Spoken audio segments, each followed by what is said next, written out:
Palakpakan po natin ang Panginoon sa araw po nito ng malakas. Ang pinakamalakas. May kasamang pagpapasalamat. Pagpupuri sa Panginoon sa kapatay, Tuhan. Iniingatan, pinagpapala. Hindi na tayo iniiwan, hindi na tayo pinapabayaan. He still loves us. No matter what happened, Yes. He loves us. Amen. He cares for us. Today we are going to study the love story of Ruth and Boaz. Amen. Sino po dito ang may ka-love story na? Amen. Sino po dito may minamahal? Taas sa kamay. May minamahal. Sino po yung nagmamahal? Amen. Ang sarap ng may minamahal. Ang sarap ng nagmamahal. Praise God. Pag-uusapan po natin yung love story po ni Ruth and Boaz sa Biblia. Ang familiar po na verse po dito ay sa Ruth 1:16. Basahin ko lang po saglit. Ang sabi po dito mga kapatid, where you go, I will go. And where you stay, I will stay. Your people will be my people. Your God, my God. Pagpalain po ng Panginoon ang kanya po mga salita. Yes. Meron po ba kayong alam na love story? Siguro kayo po may love story po kayo. Doon po sa wala pang ka-love tip, magkaka-love story din kayo. Yan. Walang araw. Naku, May napakinggan ako kamakailan sa radyo. Nagpadala ng kanyang love story. Nagkaroon po siya ng boyfriend sa school. Ang sabi niya, hindi naman po gwapo yung boyfriend niya. Kaya lang, naging player po sa basketball sa Ayan. kanilang school. At nung naging player sa school, sa basketball, lumakas po yung dating. Lumakas yung dating, ang daming nangungulit, ang daming nagpapakyut. Kaya, nagiging cause ng kanilang away. Yan. Meron daw po siyang pinagsilosan na isang babae. Alam niyo po, ang naging comforter niya, yung nag-i-encourage sa kanya, yung best friend niyang babae. Kasi nga may pinagsilosan siya. Kinukulit po yung kanyang boyfriend. Kasi nga, yung boyfriend niya hindi gwapo, pero ang lakas ng dating. Sino po dito malakas ang dating? Ingat po tayo dyan.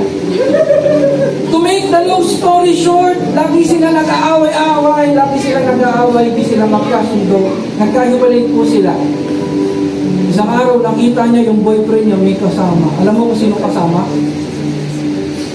Hindi po yung pinagseselosan niya, yung best friend niya. Kaya ingat kayo sa mga best friend na ganyan, yung mga nagpapalo-palo, kunyari. Yung pala may interest na sa boyfriend mo.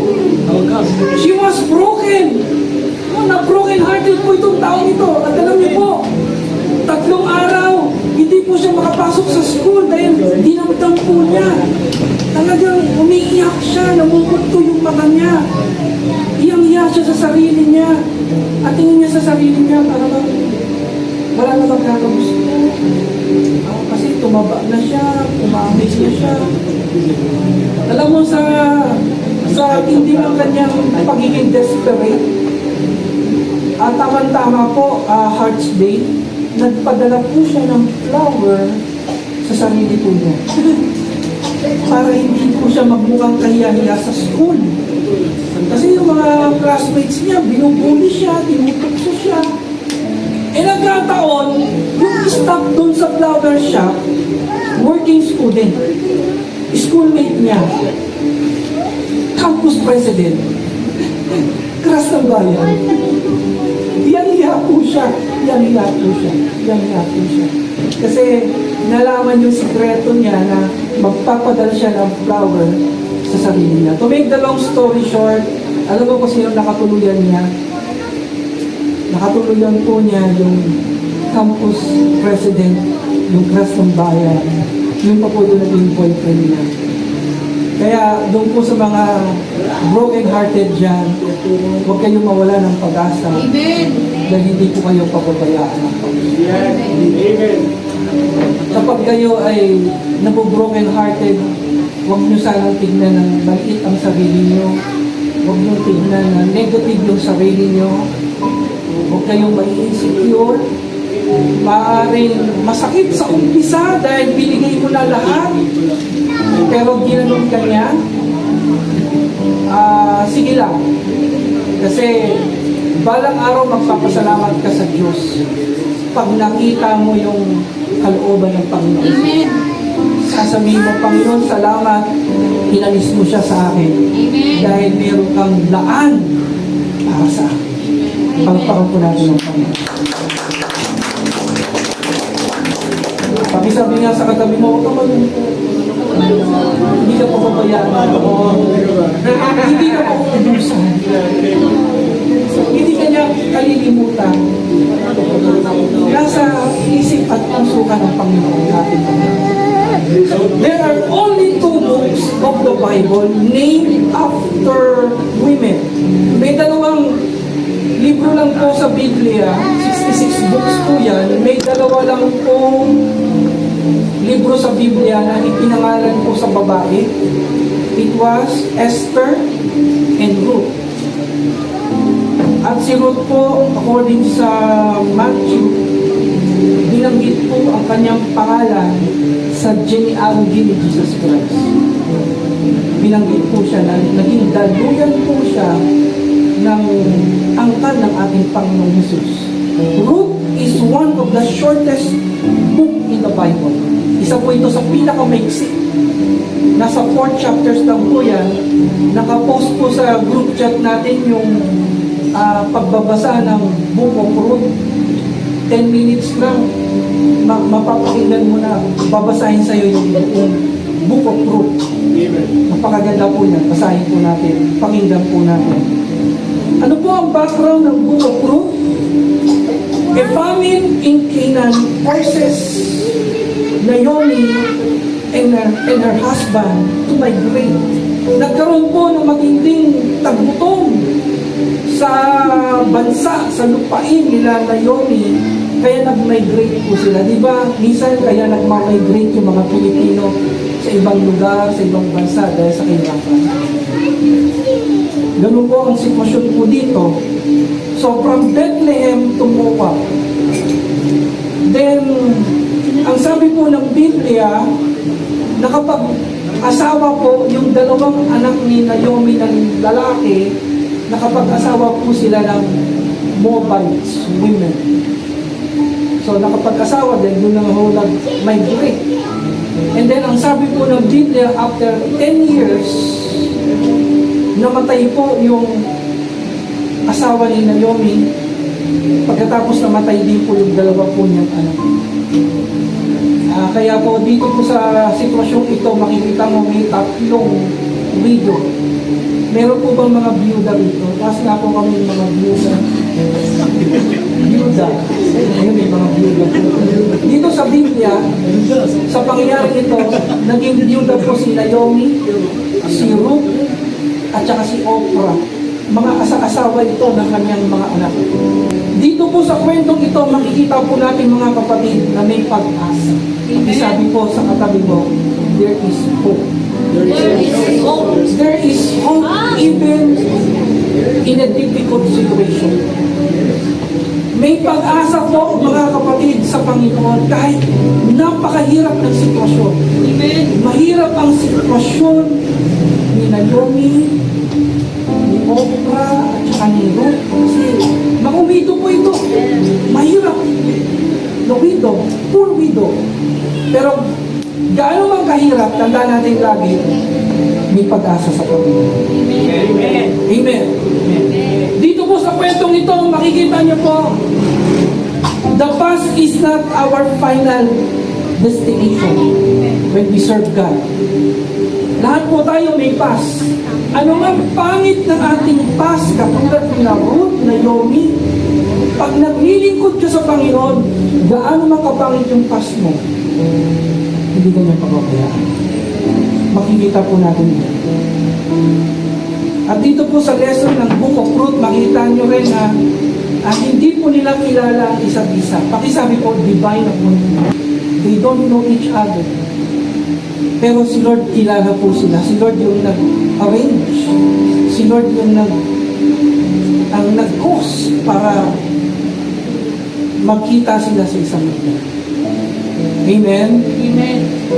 Makikita po natin, wala pong legal right si Boaz para saluhin si Ruth na maging asawa. Wala eh. Wala. Imposible, pero gumawa ang Diyos na paraan.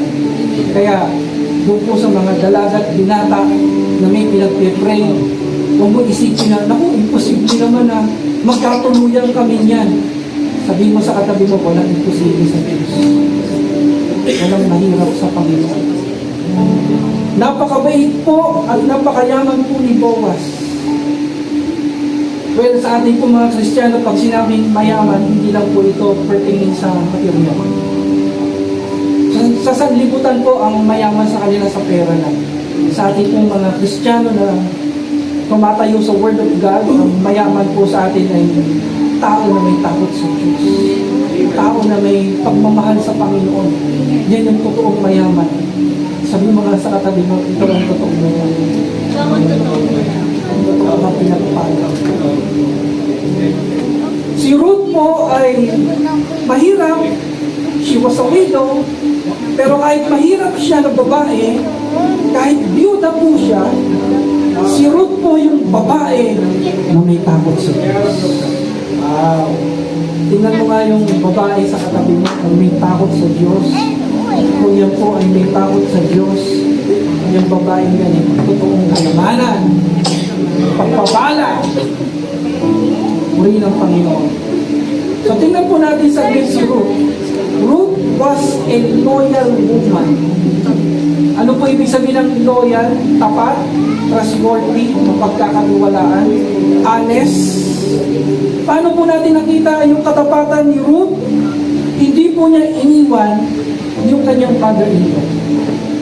Kasi nung namatay po yung asawa ni Oprah at saka ni Ruth, binibigyan na sila ng kalayaan ni Naomi. Bumalik na kayo sa magulang ninyo at maghanap kayo na mapapangasawa ninyo kasi ako, matanda na ako. Sabi niya, alangan na makapag-asawa pa ako ulit at makapanganak kasi iintayin nyo. Hindi pwede, imposible mangyari yun. Ang sabi ni Naomi, maigi pa, umuwi na kayo sa inyo at maghanap kayo na mapapangasawa. Si Oprah po, iniwan ko siya. Pero yung Ruth po, makikita mo, she was so loyal. Hindi po niya iniwan ng kanyang mother-in-law. Alam niyo po, kung kayo po ay naghahanap ng babae na mapapangasawa, isa mo sa hanapin niyo yung babaeng tapat. Amen. Tapos nga po yung mga kababaihan ng tapat. Amen. Loyal. Yan po isa sa hanapin. Ang sabi po ni Ate Bea, hindi po si Ate Bea natin, yung ibang Bea po yan. Ayaw daw po niya sa mga taong lagi siyang pinupuri. Ayaw niya.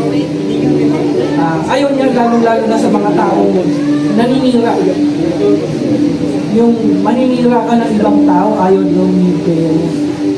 Kasi ang sabi niya, kung nagawa mong manira sa ibang tao, baka mamaya, darating ang panahon, ako naman yung siraan. Kaya sabi niya, di ba ng kaunti ang aking mga kaibigan, basta tapat, honest, loyal. Kaya, kung ikaw ay may asawang tapat, pinagpala ka ng Diyos. Palakpakan po natin ang Panginoon. Sino po dito ang kanyang partner ay tapat? Alam niyo po, isa sa hinahanap ko po sa mapapangasawa sa tao na makakasama ko sa buhay. Isa po, sa number one na character trait na tinitignan ko po, yung loyalty. Kasi ano yan eh, mabigat po sa akin yan. Alam niyo naman po yung kwento ng buhay ko. Malungkot po ang naging love story ng tatay ko. Alam niyo po yan. Yung una po niyang wife, yung nanay ko po, hindi po sila nag-workout, iniwanan po siya. Yung pangalawa po namin stepmother, iniwan din siya. Yung pangatlo, iniwan din siya. Alam niyo po yung ganun exposure, ang impact sa akin nun, takot po ako sa babae. Sa totoo lang, nung binata po ako, may fear po ako. May fear ako sa babae dahil pakiramdam ko, pwede rin nila akong iwan. Kaya sabi ko, Lord, kung bibigyan mo ako ng mapapangasawa, bigyan mo ako ng tapat. Bigyan mo ako ng honest. Bigyan mo ako ng may matinding commitment na kahit anong mangyari sa amin, hindi niya iiwan yung pamilya namin. At nagpapasalamat po ako dahil nakita ko yun at natagpuan ko yun kay Ate Christy. Amen. Palakpakan po natin ang alam mo, kapag nakuha mong partner tapat, mawawala po yung insecurity sa'yo. Niwala ka. Mawawala yung selos. O kasi ano kayo, nagkakaroon ka ng kumpiyansa. Sa una, meron po, dahil bago pa yung relasyon nyo, pero kapag nakita mo yung partner mo tapat, natutulong lahat ng insecurity, takot, natutulong eh. Nawawala yung pagsiselos. Yung po pala yung antidote, gamot sa mga taong nagsiselos. Be faithful to your partner. Palakpakan po natin ang Panginoon. Ruth was so loyal. Ruth was very tolerant person. Si Ruth po, makikita nyo, napaka-tolerant person niya. Ano ibig sabihin ng tolerant person? Matiisin. Hindi po siya yung klase ng tao na kaunting pagkukulang lang, nai-irritate na. Hindi po siya yung klase ng tao na pag may pagkukulang ka, magiging ruthless na. Si Ruth po ay napaka-tolerant. Paano po yan nakita? Ipuprove ko yan sa inyo. Yung kanyang biyenan, ang pangalan ay Naomi, na ang ibig po sabihin, beautiful. Pero tinamaan po ito ng depression. Hindi sinabi ng Biblia, pero kapag ikaw ay nag-aaral ng behavior ng tao, makikita mo may depression siya. Bakit? Namatay asawa niya, namatay yung anak niya, namatay pa isa niyang anak. Naghirap sila.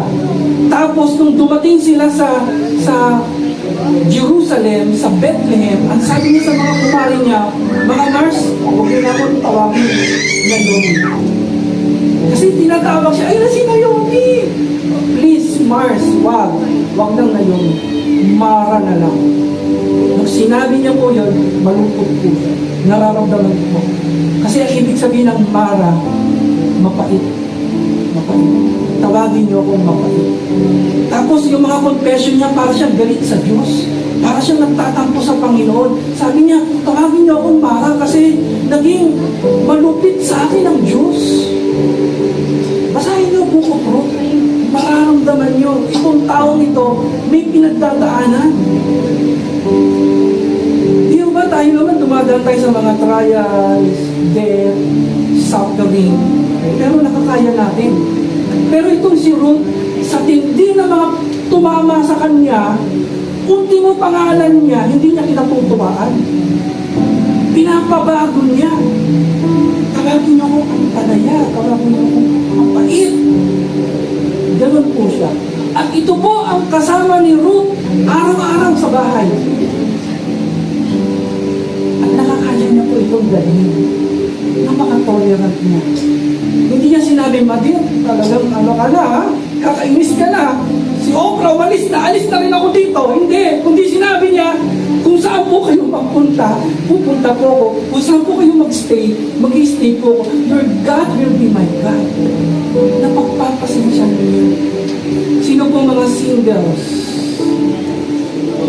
Mag-practice na kayo. Yan. Kasi kung ngayon pa lang nai-stress na kayo sa ugali ng kapatid nyo, nai-stress na kayo sa mga kasama nyo sa bahay, baka mamaya pag may asawa ka na, hindi mo kayanin. Kaya marami pong mga singles na pag pumasok sa marriage, nasishake kagad yung marriage nila kasi hindi sila sanay. Pakisabi nga sa katabi mo, sanay na ako dyan. Oo, ang dami ko yung mga kasama ko sa bahay, sanay na ako sa mga ugali nun. Amen po. Tolerant ka. Pag tolerant ka, maniwala ka, pag pumasok ka sa marriage, magsasucceed ka, magtatagumpay ka, hindi kayo maghihiwalay, hindi kayo masishik, sapagkat naayos mo na yung pag-iisip mo, naayos mo na kung paano mo titignan yung bawat sitwasyon, yung ugali ng magiging partner mo. Ruth was selfless. Pakisabi po, selfless. Hindi niya inisip yung sarili niya. Hindi siya katulad ni Oprah. Si Oprah po talagang nung sinabi ng Vienna na, Oprah, sige, maghanap ka na ng boyfriend mo, mag-jowa ka na. Thank you, mother! Thank you! Tonto si Oprah. Pero si Ruth, binibigyan na siya ng kalayaan. Pinapauna na sa kanya yung, unahin mo na sarili mo, pero hindi niya inisip yung sarili mo. Amen? Pag ikaw yung ganitong klaseng tao, kayamanan ka, pagpapala ka sa magiging partner. Kasi hindi mo lagi iniisip yung sarili. You are selfish. At diyan ka lalo i-bless ng Diyos. Amen? Hindi ka yung, babalikan ko po, no? Hindi ka sensitive. Hindi ka sensitive sa sitwasyon, sa kahinaan ng kasama mo, kasi nga, tolerant ka. Bakit ka tolerant? Kasi selfless ka. Mas iniisip mo yung glory ng Panginoon. Yung honor ng Panginoon. Amen? Amen. Ruth was a hard-working woman. Taas nga po ang kamay ng mga kababaihang masipag. Yes. Masipag Masipag nga. Napakasipag. Salamat. Sana po sa mga nanonood po sa amin sa YouTube channel, napakaraming masipag na kababaihan po dito sa FJFM Taytay. Amen. Hallelujah. Marami po dito. Maraming mga Ruth na nag-church po dito. Hallelujah. Ruth was a hard-working woman. Hindi lang po siya nag-pray na, Lord, bigyan mo ako ng makakain, kundi nagpunta po siya sa field ni Boaz para magtrabaho. Ganun po siya kasipag. Hindi po siya nagsaself-pity, mahirap kami. Hindi siya basta nadi-discourage na kawawa kami. Nag-iisip siya, paano tayo mabubuhay? Paano tayo kikita? Paano masusuportan ng pamilya? Pag ganito ka, you are really a blessing. Hallelujah. Ruth was obedient to her mother. Hindi lang po siya loyal, she was obedient. Masunurin siya. Lahat ng sinasabi ng kanyang mother-in-law na si Naomi, basahin niyo yung Book of Ruth, lahat ginagawa niya. Lahat. Alam niyo po, ang aking may bahay, si Ate Chris nyo, nakita ko masunurin sa nanay. Alam niyo kung bakit?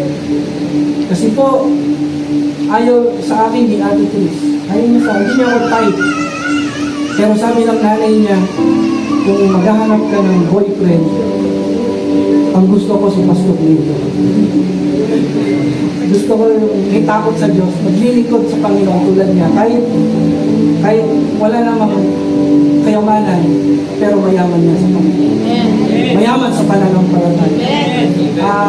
Nakita ko po, napaka-obedient ni Ate Chris. Kasi kahit wala siyang feelings, walang emotion sa akin, dahil masunurin siya sa nanay niya, sinunod niya yung nanay niya. At yung pong masunurin sa magulang, hindi po kayo magkakamali. Amen? Bakit? Kasi yung discernment ng magulang po natin, sa experience nila, sa pananampalataya nila, nakikita nila. Sabi nga sa African Proverbs, yung karunungan daw ng isang matanda, kahit nakaupo siya, nakikita niya na yung sitwasyon.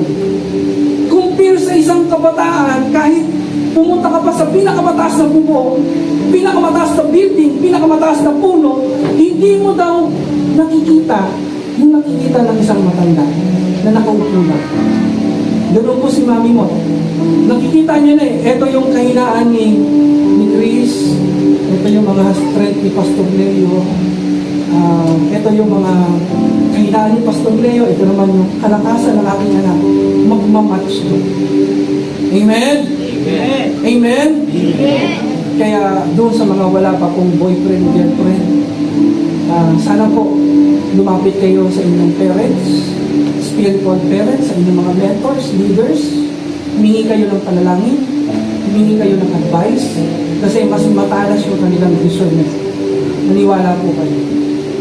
Hindi po kayo magkakamali kapag sinunod yung Panginoon at payo ng ating mga spirit-filled leaders, godly leaders. Palakpakan po natin ang Panginoon. Now, balik po tayo kay Boaz. Taas niya ang kamay ng mga kalalakihan na parang si Boaz. Hallelujah. Boaz was hardworking and responsible. Si Boaz po, napakasipag. Makikita niyo po si Boaz sa kasipagan niya, pinagpala po siya ng Diyos. Si Boaz po yung lalaki na magtatrabaho ako, magsisikap ako sa buhay para sa mapapangasawa ko. Ganun yung mentality niya. Si Boaz po yung lalaki na hindi katulad ng sanlibutan mag-isip. Ang mga lalaki sa sanlibutan, kapag mag-isip, kukuha ko ng mayaman para easy-easy na. Hindi ganun. Hindi ganun si Boaz. Si Boaz po ay magtatrabaho ako, magsisikap ako sa buhay para kung sino yung mapapangasawa ko, sasabihin niya, blessed ako. Pinagpala ako dahil ikaw ng pangasawa ko, hardworking ka. Maging yung mga relatives, mga kamag-anak ng mapapangasawa ko, sasabihin nila, uy, swerte ka, uy, pinagpala ka. Yan ang pangasawa mo, masipag. Ganon si Boaz. Ang tanong po, paano kung bigyan ka ng girlfriend na napakayaman? Ano gagawin mo? Binigay ni Lord.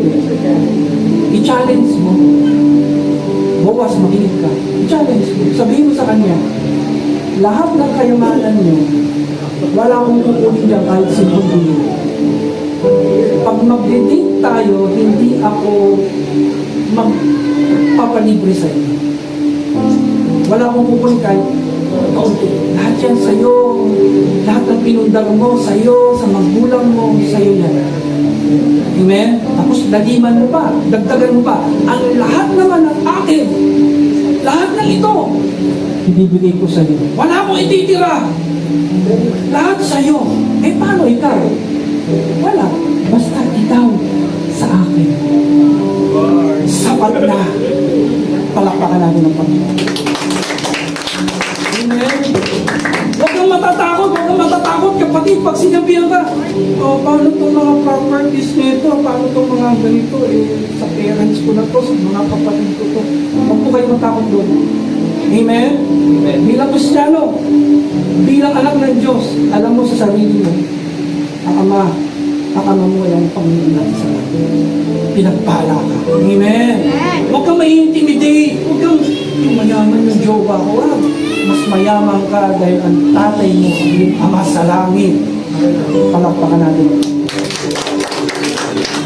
Boaz had a compassion to others. He was not a womanizer. Hindi po siya babaero. Both Ruth and Boaz had a past, but they did not focus on that. Mga kapatid, doon po sa mga magnobyo, magnobya, mag-asawa, si Boaz at saka si Ruth, may mga past po sila. Pero alam mo, hindi nila pinag-uusapan yun kasi pag-aawagan mo. Kami po ni Ate Chris, ang pass po sa amin ay pass. Pass is pass. Hindi na namin pinag-uusapan. Amen? Ganun po ang thinking, ganun po ang principle, character ng isang anak ng Diyos. Kung hindi na po natin dapat halukayin yung mga paspas na ganyan. Amen! Sapagkat sa Panginoon ang lahat ay bago. Sa Panginoon ang lahat nagsisimula. Way ng Diyos. Amen. Now, as we end, how to know your Boaz, sister? Paano mo malalaman yung Boaz mo?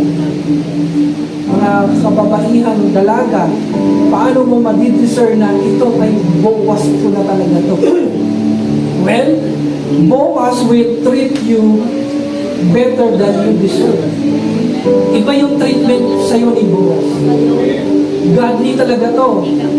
God-feeling to. Pag tinitreat ka niya, mataas na respeto. Amen? Minsan may iyakan na nga, grabe naman kung mag-respect sa akin. Wala dumadaloy sa kanyang pagmamahal ng Diyos. Boaz will take advantage to pursue you. Ladies, hindi mo kinakailangan habulin yung Boaz mo. Siya ang mag-chase sa'yo. Amen? Nature ng isang lalaki, yan yung naghahabol. Nature ko ng lalaki. Pag nagustuhan ka niya, hahabulin ka niya. Hindi mo kinakailangan maghabol. Amen? Hayaan mo yung presence ni Lord, yung character ni Christ, bumalot sa iyo. Hahabulin ka ng Boaz. Amen? Amen. Boaz wants to honor the Lord by marrying you. As you study the love story of Boaz and Ruth, makikita mo, si Boaz talagang gusto niyang i-honor ang Panginoon at gusto niyang pakasalan si Ruth. Amen. Marami pong mag-boyfriend, girlfriend, umaabot ng 7 years, 10 years, 12 years, 20 years, nauwi lang po sa walas. Pero ang totoo pong lalaki na seryoso sa iyo, sa umpisa pa lang, gusto ka na niyang pakasalan. Sa umpisa pa lang, sasabihin niya sa iyo, pakakasalan kita kahit sa lahat ng simbahan. Pakakasalan. Yun yung totoong lalaki. Amen. Para kay Ruth, Boaz was her redeemer. Redeemer kasi baon siya sa utang, baon siya sa kahirapan, baon siya sa kalungkutan. Pero si Boaz ang nag-redeem sa kanya. Amen. Para kay Boaz, Ruth was his joy and his love. Para kay Boaz, si Ruth yung parang, ito, siya yung joy ko. Siya yung love ko. Amen? Amen. Paano natin i-apply ito sa church? Si Jesus po ang ating Boaz. Amen. Jesus loves the church. Mahal tayo ng Panginoon. The church is the bride of Christ. Hindi po ito literal. Amen. Kundi sabi ng Biblia, tayo daw po as church, tayo yung group na minamahal ng ating Panginoon Jesus. Kaya nga kanta po natin, my Redeemer lives. My Redeemer lives. Sana po, patuloy nating maranasan yung pagmamahal ng Panginoon. Amen. Tanggapin natin yung pagmamahal ng Panginoon. Mahal tayo ng Panginoon. Ano man yung ating task. And in return, mahalin din po natin ang Panginoon. Amen. Katulad ng pagmamahal sa atin.